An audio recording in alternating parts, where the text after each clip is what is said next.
my inkies. I hope you are doing well. Today's video is going to be a watercolor video, but kind of I want to show you the steps that I take when creating your calendar images, and then the next video will lead on into scanning it and editing it, as you guys wanted to know how I went about editing things for collage sheets. So I thought if I show you the process of creating the calendar image, sorry, I'm a little bit exhausted, I would then show you how I go about editing it and turning it into your image, and then it'll get released on the 1st. The actual collage sheets won't get released till the 5th, but I'll make sure that your calendar image is ready to go on the 1st. So this month I decided, well, I didn't really decide, my daughter kind of hinted heavily at drawing her favorite animal. Now, my daughter's favorite animal is actually the fox. And so I have this beautiful animal book that I bought for myself and my niece, and is the Smithsonian The Animal book, a visual encyclopedia of life on Earth. So it is a animal reference book, and it is amazing, absolutely amazing. And I bought it for her because she loves to draw animals. And when I saw it, like when it came in for Christmas last year, I was like, oh my goodness, I need a copy of this book because I love to draw animals as well. But I didn't really think of getting myself a copy. So I did. I went and got myself a copy, and I do use it a lot, especially when I'm trying to get a body shape down and look through and try and work out where the legs and things go, or just the colors and stuff. So it comes in real handy for that sort of thing. Now, when I looked up the foxes, I was slightly disappointed with what they had on offer.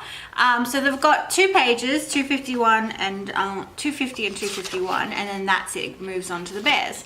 So it's showing them all on side profile, which I didn't want. I'm actually just going to do the head and a little bit of this part this month, kind of like our bear was, because I don't really want to get into the body drawing this month. I had enough trouble with my chameleon last month.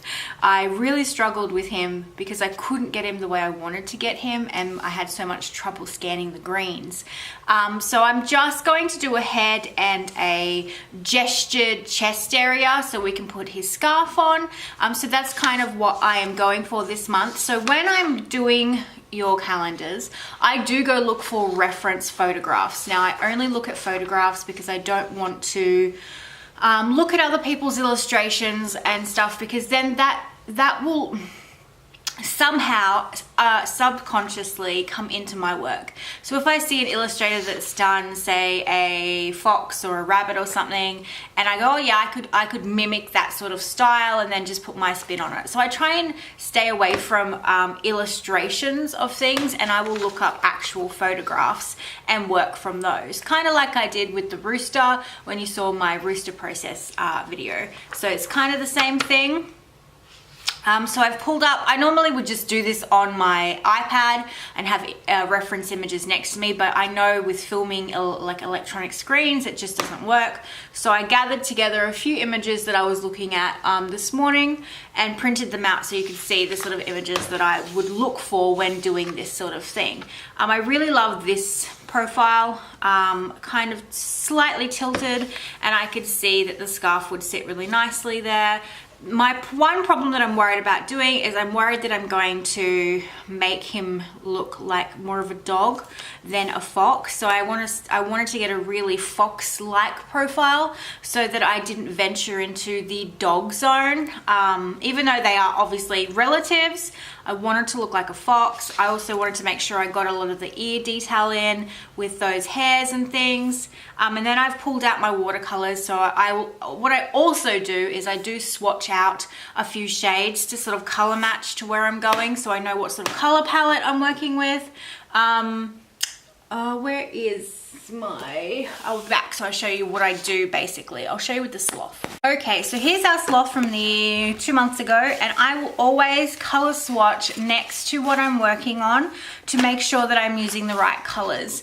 So obviously the sloth was done in Copic markers, so I was swatching a whole of my neutrals and things, and the reds to get the right shade of red for his shirt, and also the blue for the pants and things, to make sure that I'm getting the colors that I can see in my head. And also the chameleon, where is he? Here.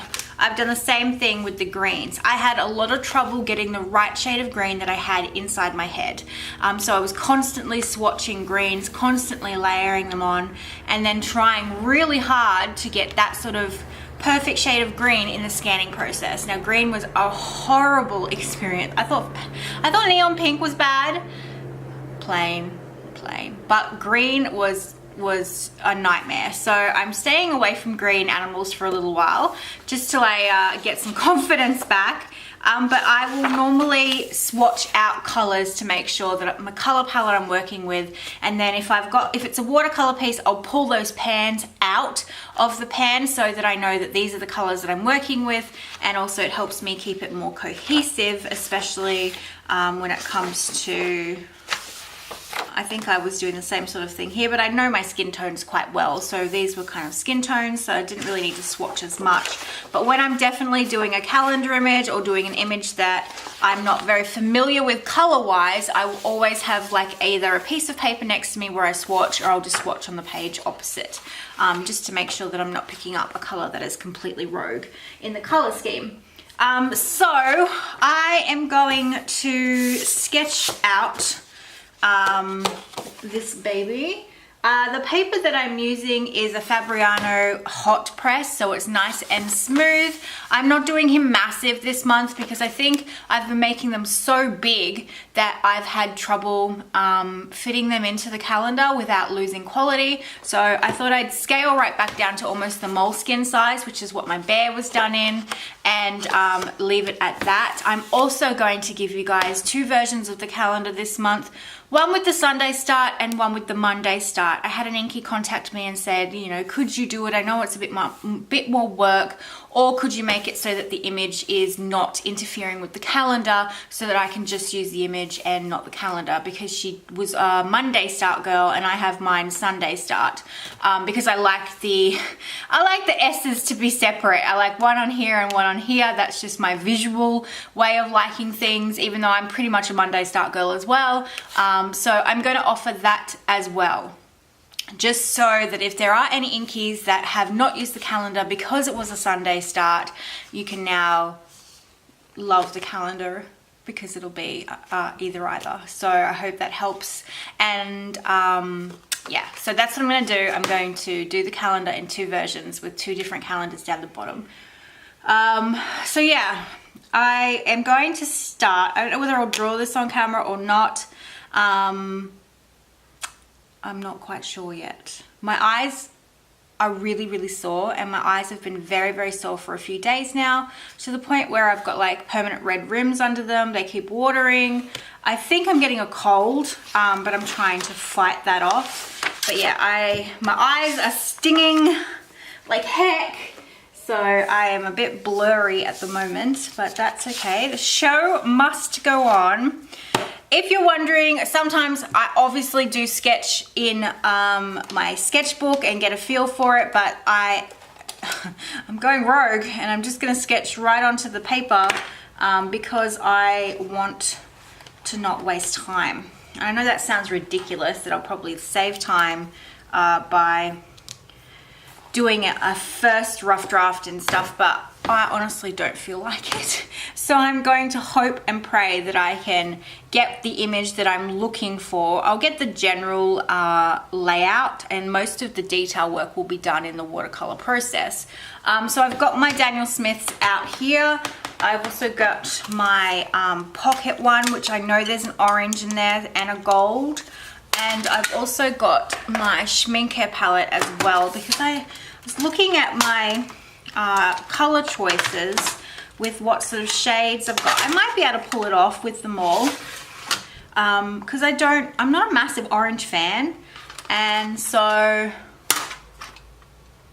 I should be able to pull it off. But what I'll do is, once I've gotten to the point where I'm ready to watercolor, that's when I'll either not talk you through it because I babble too long all the time, or I'll speed it up and then tell you how I'll voice over it. That's it. So I guess I should start sketching. Normally I feel more comfortable sketching on the couch with my legs crossed when there's not so much pressure, which is what's making me kind of feel like I want to do that and just not film the drawing part. But at the same time, I know you guys enjoy seeing how things come to life. So we'll see. We'll see. I am using my Rotring Tiki 0.35. And I also have the 0.1, and that's because I would normally sketch in pink, but I don't want any pink undertones in this drawing, and if I use my pink pencil, the pink undertones will show through that watercolor and will just annoy the heck out of me. So I know that he is going to have his head turned to the side, but I don't want, I want this stance here. I like this stance here, but I like his coloring, so I may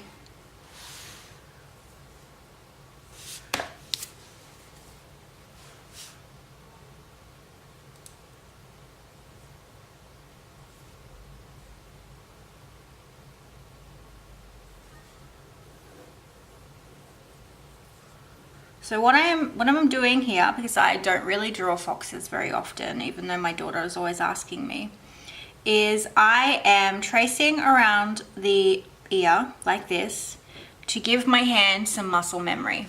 And that may sound ridiculous, but it helps me work out what my hand needs to do. So I need to go up here, I need to go here, and then I need to stop. So where I've started drawing that bit of the ear, because you cannot see it because the fur is so thick there that you're not going to see that bit of the ear, and then it comes off here into the face. So we're going to go up, around, stop, and then so muscle memory is how I do it. If I am unsure, if I feel like I'm not going to get it, I will give myself the muscle memory of that flow, and then I will come over here and do it as well.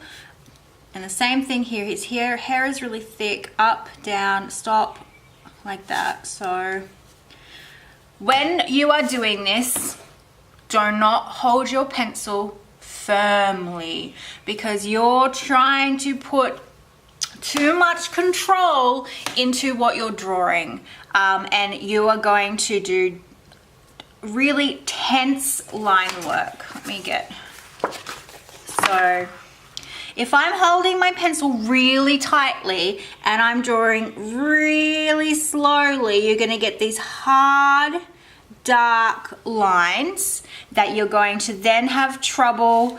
I'm going to break my pencil if I do it that way. Do I have a pencil? Pencil. Where's my fluoro pencil from Christina? Oh, there. Let me grab it. You want to do short, flicky, fluid lines. And that is just, I know that you want to do, but like, you're just getting your hand into that movement. His ears are a little bit rounded, so we're not going to do the point. Stopping here for the head.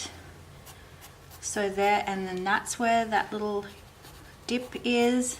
So nice, sketchy, none of this must control pencil, must get it, nah. You can erase these are loose, they're hard, you haven't made huge indentations into your paper. See, there's a massive indent. If you're gonna do loose, flicky lines, they're gonna erase a lot easier. You're not gonna see much of where you've been. And so there, I shouldn't be doing it in this book. So there, his head, it comes up a little bit here, but hands back here, like I told you in the last video, you are just giving the general shape. because you can always come in and define later. What we're working on is the general shape of what we're trying to allude to. We're not going in with all the detail because that's not what we're up to. We're just giving a general shape to his ear. We're not giving it a point because his ears are a little bit pointed, but not to the point where they're like, eh. If we were doing an illustrated cartoon version, then yes, maybe we would do that sort of crazy point, but we're not. We're doing a semi-realistic, well, I feel like I'm just started giving you a teaching video. But yes, nice, loose, sketchy flicks. Don't control your pencil like a crazed person. Back here, loose, loose, loose. You can always fix loose. Hard, stressed out, pushy lines is going to be no fun for anyone. So that's just a little tip for you. If that helps, I hope it does, but I'm inferring that there's going to be fur. See, fur over here, and then we're going to have some like gray area in here. So there's some gray for where that fur is. So this area will be a different color. So I know that in this area, we're going to put some sort of, say, not lamp black, that's too much. What's that gray that I love? Where's Chandra when I need it? It's not moon glow. I will find out. We'll find out. I know it's in here somewhere. It's in one of these palettes. It's like a really beautiful, maybe it's shadow violet. But I'll work it out. I'll work it out and I'll tell you, because I know it's a nice gray. Also, neutral tint is awesome, but I'm pretty sure I don't have that, and I should have put it in my order. Oh well. Anyway, let's move on. So I hope it helps, but I'm trying to give you the general gist of how my brain works. 12 minutes and I've absolutely done nothing, of course. So what I might do is I will draw this off camera to make it not so long, because I've told you how my process of kind of drawing is. If I might switch in and out, so I might go draw on the couch where I'm comfortable until I've got a general shape down, and then I'll come back and sort of show you the finishing touches of the drawing, because my eyes are killing me and I don't know how much rubbing out there's going to be for this, because my eyes really hurt. I should probably go put my glasses on or something. I've got no makeup on or anything, but oh, I think I'm just tired. Really, hubby thinks it's because I'm tired. So we're gonna do the head and stuff. We're gonna do this sort of stance because I want him to have the scarf on. Yeah, I draw all over my images just to get a general idea. Part of me wanted the scarf sort of up here in the wind, so I might do that. Let's see, my loves. I'm gonna go sit on the couch, do a little bit of drawing, and I will bring the camera over with me and I'll show you bits and pieces as I go, so you can see it sort of progress from like nothing to this. So let's go. So I totally didn't film anything on the couch because I was just happily sitting on the couch zoning out as I did it. So this is currently where I am at. I'm going to put a little black bandits mask on him. I, for some reason, just get that feeling, and when I draw my calendars, I always like to put a twist on them so they're very more me than just a drawing from a reference image. I always try and put a little bit of me, whether it's how their eye shape is or a hat or something. Obviously the scarf is very me, but then sometimes that I like to put another little twist on it that's just really representative of my style. And while I was sitting on the couch daydreaming, my two little pins that I ordered from Hanneken, who is an Aussie artist, these are the two little pins that I got from her. They are so cute and they are going to go on my Delphonics pouch. I probably will even wear these on like my tops. If you didn't know, I've worn brooches and like I think you guys call them buttons, but we call them badges, for years. I have a collection of them. I've always worn little brooches on my cardigans and things. So I have a bit of a collection, but the enamel pen thing was something that I loved but never really got into. But as other artists are bringing out really cool pens, I have one from Fran Nerd coming, I thought I'd start supporting artists by ordering their pens. So these are the first two for my actual artist collection. I have badges and things from artists that I picked up at markets and stuff, but pens have only just become popular. On my little pouch, I have a little deer, throw fairy dust in today's face, and a little like, ugh, because that's how I feel sometimes. So I don't know if I'm going to put these ones on the little one or whether I'm going to start on the big one, because the big one's got nothing on it yet. So don't know yet, I'll figure it out. Or I'll put them on the strap that I have coming for my big one. We'll see. But I can see myself wearing this guy on like my quirky tops and things that I love, but totally love those. So Hanneken is on Etsy, and she is an Aussie artist, totally adorable. I have a feeling that I've bought from her before at a Finders Keepers, but I can't be 100% sure. So yeah, so this is where I'm at. So we've got the Bandits mask sort of here, and then I made the holes for the mask big so I could still do some of that color shading around the eyes. That was a choice. I've sort of sketched in the shape of the scarf. There's still a lot of rough lines around here that I will either not delete, I'll erase as I go, or I will just watercolor over them. And obviously here I've got to decide whether I want that sharp V or that downward turn. I think I might go with the V. I always sort of leave these decisions to the end when I'm about to start coloring. Just a loose outline, because a lot of my work will be done with the watercolors, but I just wanted to make sure that I had that sort of facial feature. I had trouble getting his proportions right, trying to get that sort of sharp look without, see, it's being done here with fur and stuff, so that's hard to get that sort of look in when you're doing a sketch. So I think that I've got it, I think. But that's where we are. I really like the idea of the black bandit mask. I think that's very me. Will go very well with the scarf as well. They all work really nicely together. I know a bandit mask on a fox is nothing original, but once I was outlining where I wanted the white to go, because the white sort of comes around in this little area. So in here, so an indication of that would be sort of around this area. In here will be some white, and around up here. I think I was trying to go too high with the white, and that's how the mask sort of came about. But I love it nonetheless. I don't touch the scarf until I am ready to draw it all in. I do the scarf generally last with my pens and stuff, so I'll probably do the scarf outline in the black pen, but all this will all be done in watercolor with minimal pen lines. I mean, I may come in with my black pen, but sometimes I find the black pen is too harsh. I do have a sepia toned Copic multi-liner for when I don't want the lines to be too harsh. I also have a grey one, like a grey Copic multi-liner somewhere in, I have a pink one, a grey one, and the wine one, and now the sepia one. So I'd have to hunt that down if I wanted to have a grey and brown.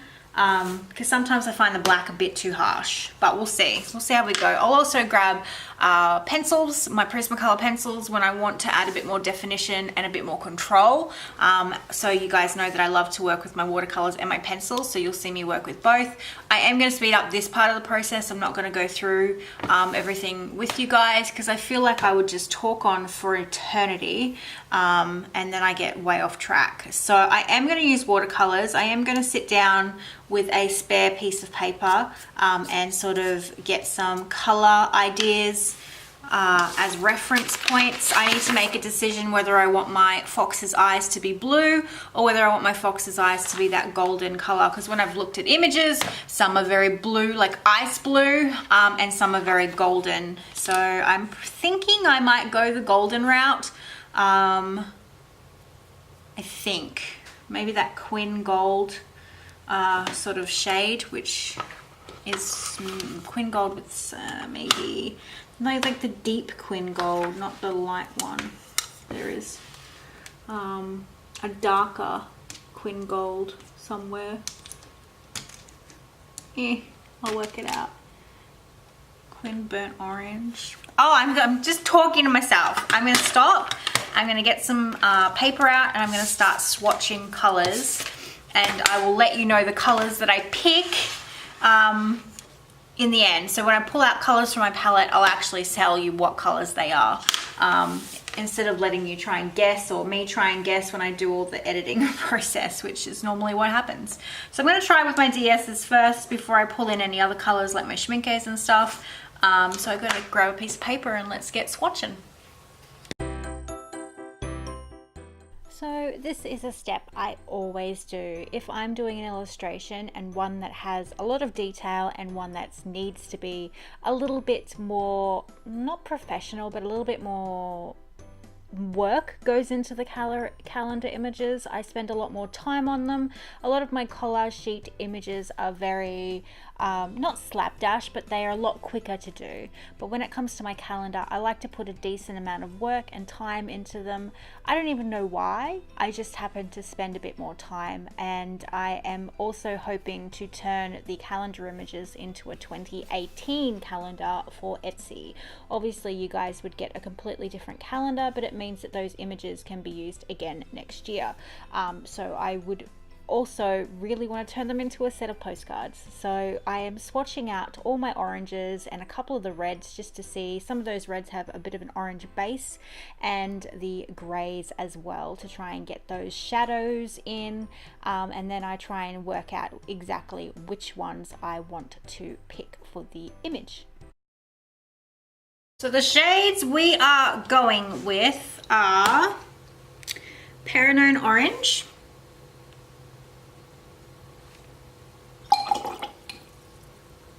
Quin Gold,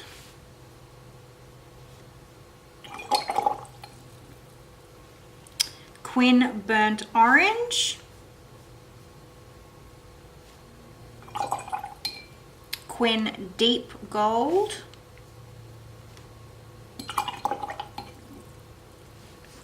Terra Ericilano,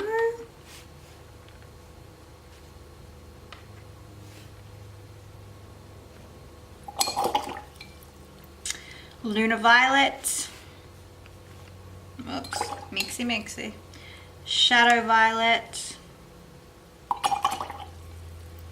and Titan Buff. So that is where I'm headed. I think that's all the colors I want to use. Obviously we'll use a solid black. I'm not going to watercolor the Bandit mask in a watercolor. I'm actually probably going to use a marker of some sort so that it is pitch black and really stands out.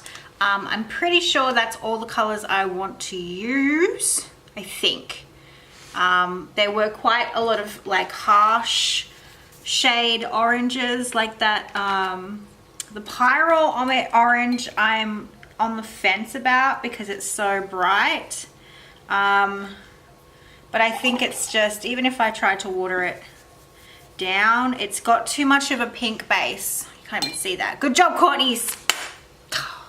So that orange down there has got too much of a pink base, and I want an orange base. Like I want a yellowy orange base, and when you fade that out, it's just too much pink in there for me, and that's a lot coming from me. There's too much pink in there, but yeah, the undertone's wrong. So I'm trying to get more warm based yellows and oranges, not sort of pinkish based. So that's the process of elimination. So now I am going to start laying down light washes of color. I have my size 6 round. I have my size 2 travel brush. I have my size 14. I may not use that, but I may very well. I may pick it up. And I also have this Winsor & Newton one. I think it's Winsor & Newton. Am I being... No, it's a Da Vinci one, and this is a size 1. So they're the brushes that I'm using in case, because I know I always get asked and I never tell anyone, and I'm not being secretive, I just literally have mind blanks. So those are kind of for the dark spots and the shadowing and stuff. The Titan Buffs for like that creamy. I may pull a Naples Yellow out of my Schmincare palette to help with that, because I don't have Naples Yellow in DS. I don't know why I don't, but won't be for a while because I just did an order for the new colors. So that is where we're headed. I'm gonna drink some more of my tea so it doesn't go cold on me, because normally when I start these I forget everything else around me. My mum's about to call me, so I'm gonna chat to her. That's why my phone is in the shot, so I can see when she calls, and then I'll pull it out of shot. I can move this. I do have a palette if I want to mix. I've got a plastic one here if I want to mix, and I've also got the terracotta one as well, but I've got some of those acrylic inks on there at the moment. So yeah, so I'm going to put this down here so I kind of get a gist of where I want some of my base colors to go, and then I kind of go off my own instincts. So I use this as a guide for a little while, and then I just kind of go with what I feel, my gut feeling. And that's generally what I do, is I will go until I feel I'm happy with the base, and then I'll tweak it to be more me. So that's it. That's all you're gonna hear from me now. Now I'm gonna speed this up and get started on actually painting it.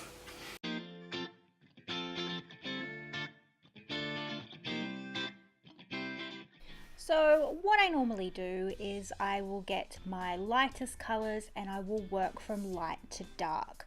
And I tend to tell you this in all my shading videos. We're working light to dark and we are layering up constantly. The way I get my watercolors to be super vibrant is to just keep layering them on top of each other and creating like all those warm tones in the shadow areas. This is very much the way I talk about shading the face of a human face. So the sort of shading goes around the eyes, around the nose, around the ears, underneath the mouth. All the areas that I've told you about for your face shading video is exactly the same with this. So I've let it dry, and while I was waiting for it to dry, I decided to do the outline of the scarf. Now I'm using my 0.2 Tiki graphic, and then just starting to do the mindless pattern. I know I said I'd leave this to last, but my mum was talking to me, and so I didn't want to concentrate too much on my shading while I was talking, because I had a feeling that I'd get distracted and do something stupid. So line work I can do, it's in my blood, so I can mindlessly draw and do those lines with knowing that I will not screw it up.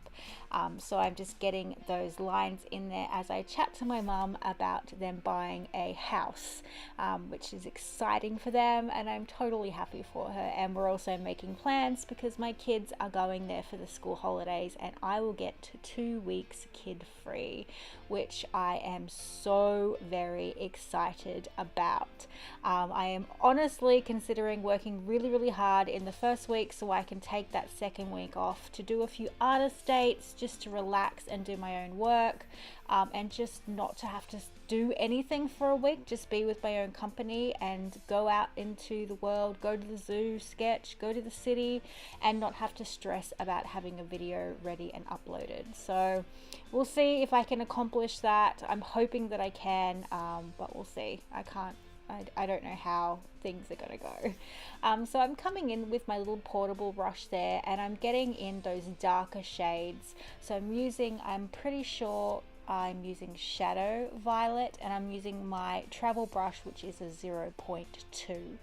And I'm just adding in those sort of really dark lines around the fox's eyes. I noticed it was almost like really epic stage makeup around the eyes. So I wanted to define those. I do some of the aspects that are key indicators so that I can feel myself moving along, and I'm coming in with that grey tone to sort of define those nose features without using a actual liner. I didn't want to line the nose with a pen, so I have to infer those lines with the shading of the watercolor.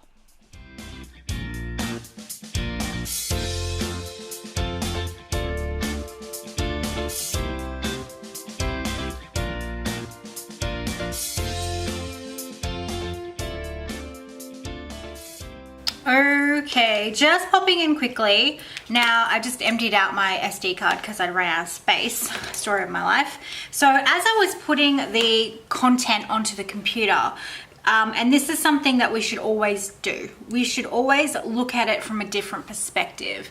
Now, whether that's taking a photograph of it, leaving it for a day, then coming back, that sort of thing. Now, when I was editing it, I saw that this eye socket for the mask was much smaller than this one.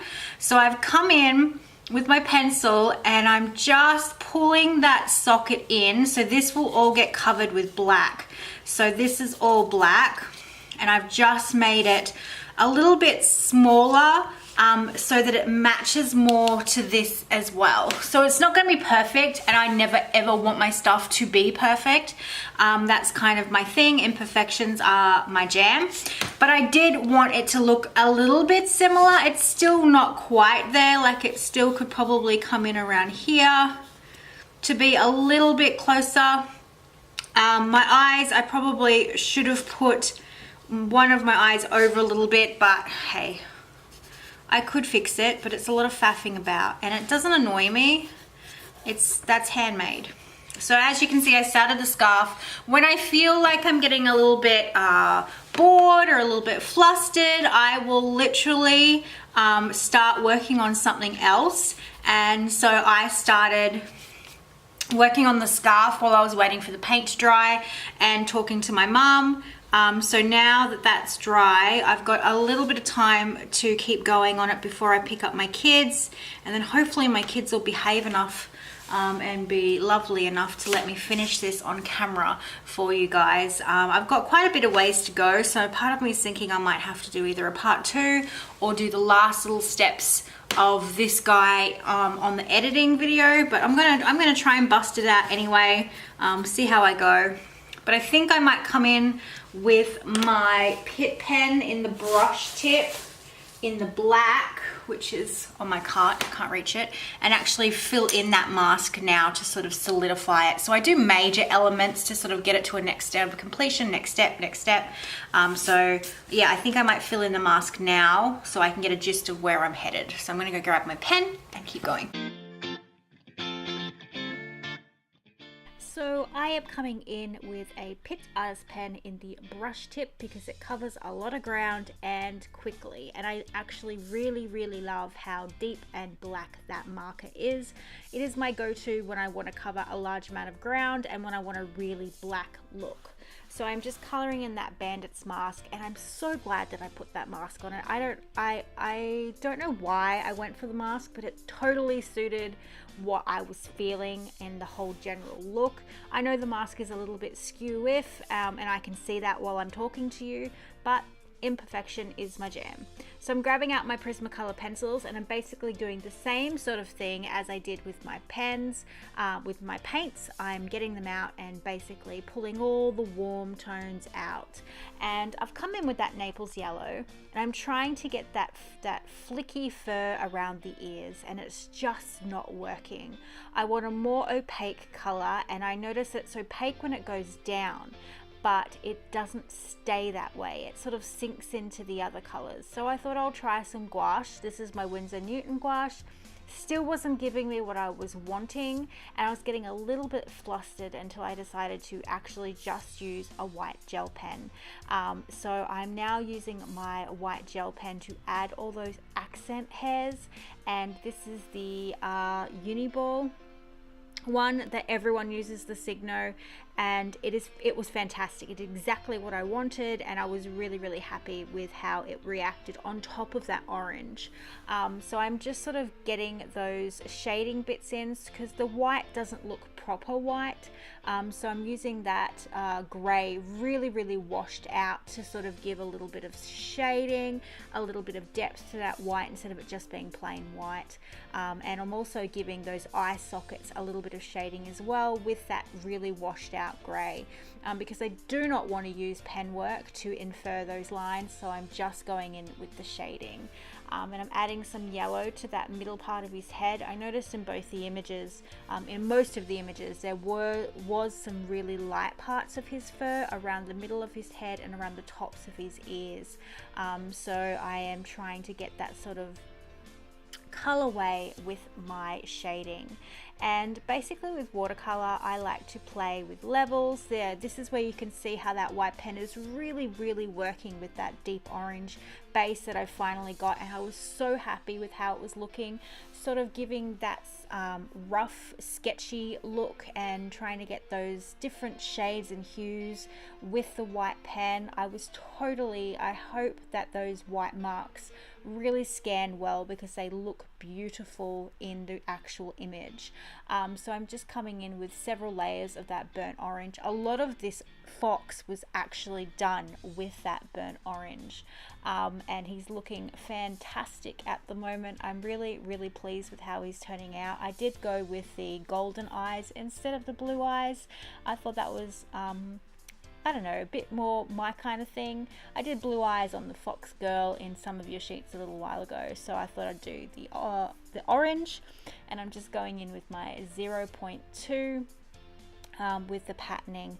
This is sped up 8 times. This actual illustration took me all day to finish, so if I had put it at real time, it was hours of painting and layering and coloring, and I don't think you guys really want to see that. So I'm coming in with my pencils, and my light pencils are really giving that texture in that forehead. So I was just literally using a cream colored pencil and shading that area and really pulling it out so that I can get the darks in there and the lights and give that sort of texture on the forehead without too much problem.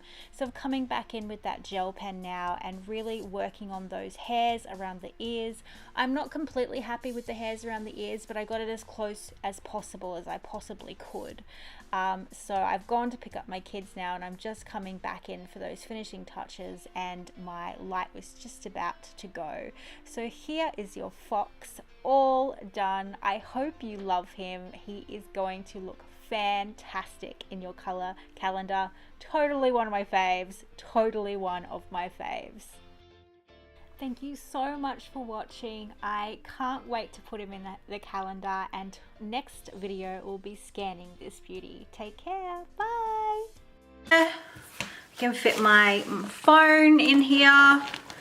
I can fit, give me a second, my big Schmincke palette. This has got my Schmincke colors in it, so that can fit